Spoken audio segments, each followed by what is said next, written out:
Hey guys, welcome to my another mini vlog. अब मैं college के सेकंड ईयर में आ गई हूँ। Let me show you what all I did today. 7:30 तक तो मैं उठी गई एंड थर्ड सेमेस्टर में हमको क्लास अलॉट हुआ है 11:15 में, तो I have a lot of time and ऐसा था कुछ बाहर का नज़ारा।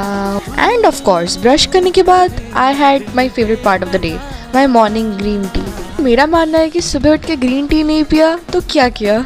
Yes, I am a caffeine addict. मैं यहाँ बैठ गई थी बुक कवर करने के लिए एंड दादी अपना कुछ सामान ढूंढ रही थी। आई नो आप सबको लग रहा होगा बहुत चाइल्डिश है, राइट? बचपन से लेके अब तक मुझे बुक कवर करना बहुत पसंद है पर्सनली, एंड बचपन से ही मम्मी पापा ये सब करते आ रहे थे। जब भी मैं बुक कवर करने बैठती हूँ I feel so therapeutic and nostalgia ऐसा हिट होता है ना। इवन आई एम इन +3, मुझे अब भी बुक कवर करना बहुत पसंद है। सबके बचपन में कैसी मेमोरी होती है जिनको जीने में दोबारा बहुत मजा आता है, and for me it's covering my new books cover करने के बाद I completed my green tea और फिर मैं रेडी होने चली गई कॉलेज के लिए।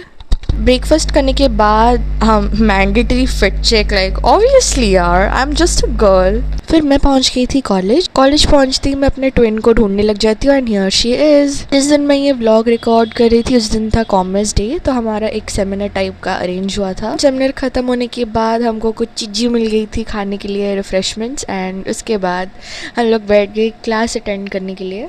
उस वाले दिन इतनी गर्मी थी ना, मैं घर आते ही पहले तो मैं एसी लगा के बैठ गई। Then I had my lunch करने के बाद आई चेंज्ड एंड मैंने वो ड्रिंक पिया था जो मेरे को सेमिनार में मिला था। फिर मैं टीवी देखने बैठ गई थी और टीवी देखते देखते मेरी आंख कब लगी मुझे पता ही नहीं चला। फिर शाम को उठने के बाद मैं गई थी एक बुक खरीदने के लिए। मुझे लेनी थी ये फाइनेंशियल लिटरेसी का बुक। घर पहुंचने के बाद ऑफ कोर्स मैं बैठ गई बुक कवर करने के लिए। That is it for this vlog. अगर यहाँ तक देख लिया एक लाइक और सब्सक्राइब तो बनता ही है, एंड थैंक्स फॉर वॉचिंग।